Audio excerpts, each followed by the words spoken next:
When the beat drops, you know exactly what time it is. Hello and welcome into another episode of The Blitz. I am Evan Closky. David Shealy is still changing diapers at home. We got a great show for you coming up. We discuss what the Bucs need to do with so many offensive linemen hurt. I sit down with rookie Elijah Roberts, who will likely earn more playing time in the trenches. Plus, I got my parlay of the week. So let's get to it. This is the 10 and 10, the 10 most important storylines you need to know before kickoff at 1 o'clock between the Buccaneers and the Jets. Happy home opener, folks. This is the 14th meeting between the two franchises, with New York owning a 10-3 record in those matchups. Despite the ugly record, the Bucs have won the previous two matchups. Todd Bowles, the Jets head coach from 2015 to 2018, will go up against his former team for the first time as head coach. Bowles had a 24-40 record with Gang Green. He is currently 30-27 with the Buccaneers, including the playoffs. The Buccaneers are 2-0 for the fifth straight season, but are looking to go 3-0 for the fifth time ever in franchise history. The last time that happened was 20 years ago. The Bucs beat the Packers. Then also, the last time the Bucs lost a home opener was to the Packers 3 years ago. At number 9, let's go back to that 2005 game, because Brett Favre was the quarterback of that squad. Baker Mayfield joins Favre as the only signal callers in the past 30 years with game-winning touchdown drives in back-to-back games with less than 2:30 on the clock. Bake laid his body on the line Monday night to pull out the victory. The fans love him, and certainly that locker room loves him. Yes, he a dog, man. Like I always say, man, I'll go to war with that guy any day of the week versus whoever. It don't matter. But when you have somebody like that on your football team that's willing to put his body on the line to win football games, it's a blessing. Once Bake get mad, he a different animal. So was real happy to see him get up. Was a big moment in the game for me, just being able to see him and the way he expressed his emotions. He wear them on his sleeve. So it's a pleasure to watch him every weekend.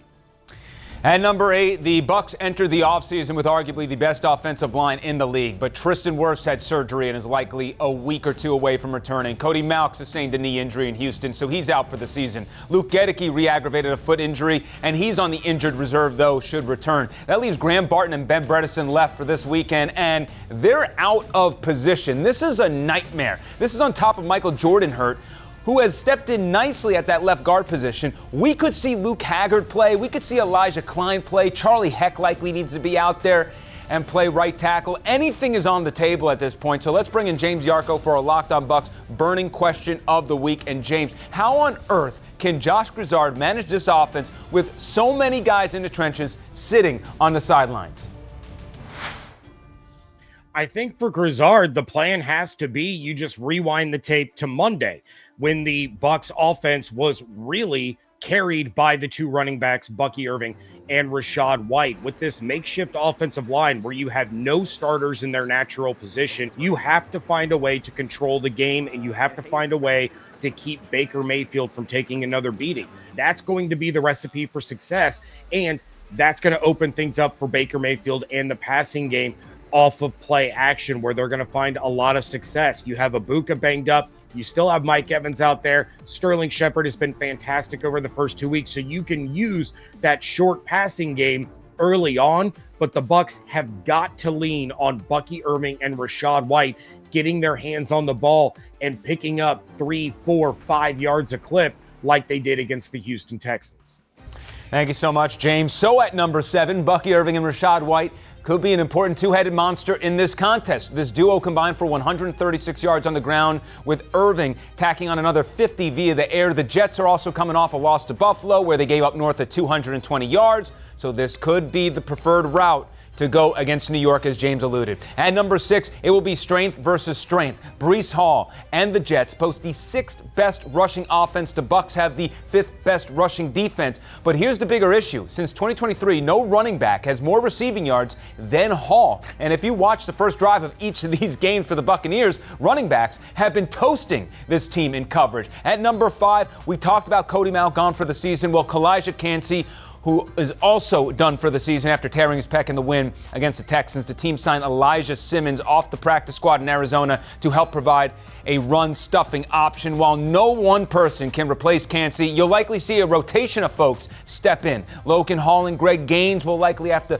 play a bit more and handle the run. Rookie Elijah Roberts should also step in and earn more snaps on obvious passing downs. Roberts actually earned his first half sack against Houston. He wasn't a heralded pick coming out of the draft, but the fifth rounder out of SMU is hoping to prove to many he is a steal for this organization. So at number 4, I sat down with Roberts in this week's edition of The One Buck. All right, Elijah, just what's transition like here in Tampa going through your rookie season? It's been good, man. It's been not that hard, not as difficult as I expected or just heard, coming into the league. But I mean, hardest part has just been, kind of just letting everything slow down from me. Is there someone you're leaning on in that defensive line room, or just someone on this team that's helping you along the way? Man, everybody in the D-line room, honestly, like everyone from Vita, Logan, Kalaja, Greg, I mean, all those guys have been, really, really helpful to me, whether that's on the field stuff if I have questions, or off the field stuff if I have questions. And you're from the Miami area. Just what was it like getting drafted to a team in the Sunshine State and being able to stay in Florida? Man, it was crazy, man. Honestly, you never know what to expect in that draft process. This wasn't one of the teams who, I felt like was really like heavy on me. So when I got that call from Jason, sneaky man, like that. Yeah. When I got that call from him, I was kind of confused, but I was so happy, man. Especially, just to be back in Florida, back home, man. I'm only like 3.5 hours away from hometown, man. So it was great. It was honestly, I felt like I ended up in the perfect spot for me. And then finally, just what should fans know about you when they get to see you on the field? Man, very excited player, man. Have a lot of juice on and off the field, man. As a rookie this year, kind of just finding my role, man, and just, maximizing it. Whether that's, being that juice guy, whether that's being a guy who comes in and contributes, man, it's just a blessing to be in the NFL. So honestly, whatever that role is, man, I can't wait. But people see me on the field, man. I just want you guys to see a happy and excited football player, for sure. At number 3, Roberts and this defense need to get a turnover. The team preached it all throughout camp. We saw it all throughout the preseason. Then during the first 2 weeks, we have to watch Levante David drop a pick that respectfully my 7-year-old niece would have caught. Dating back to last year, the Bucs are in a 6-game drought without an interception. At number 2, the person who would have to throw that pick is Tyrod Taylor. Justin Fields will not play in this contest as he's in concussion protocol. Taylor is entering his 15th season in the league, and despite all that time, he has never started a game in Tampa. He's only played the Bucs once. That was in 2017 with the Bills, picking up the victory. And here's the interesting Tyrod Taylor connection to the game. When Baker got into his first NFL contest, it was on September 20th, 2018, almost 7 years ago to the day of this contest. Baker replaced Taylor, and his Browns were playing the New York Jets. The coach of that Jets team? It was Todd Bowles. Time is a flat circle, folks. At number 1, the white creamsicles are back, baby, and hopefully they're better luck than what we've seen in the orange creamsicles, where the team can't sniff a win.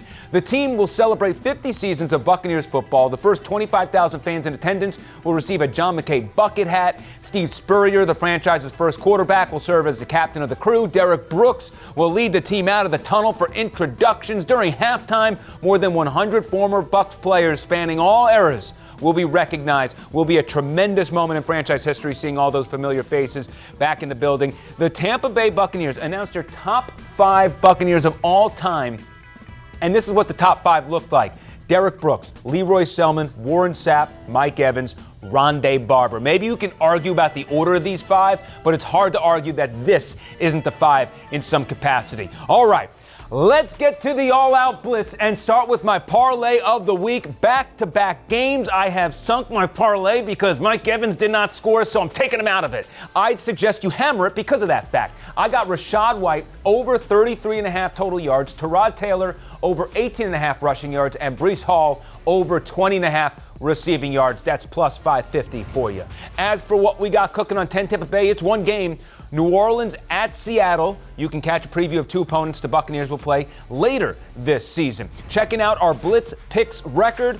David and I both went Houston, so we both took the L. Let's see if we move in different directions this week. As for my prediction, I am going Buccaneers, and I think this is a gritty, not pretty performance from the offense, but I believe the defense, who is far healthier than the offense, will step up, get a few takeaways, and create great field position for their team. I'm going Buccaneers 27-17. Meanwhile, David is going Buccaneers 35-10. He told me he simply cannot back Tyrod Taylor.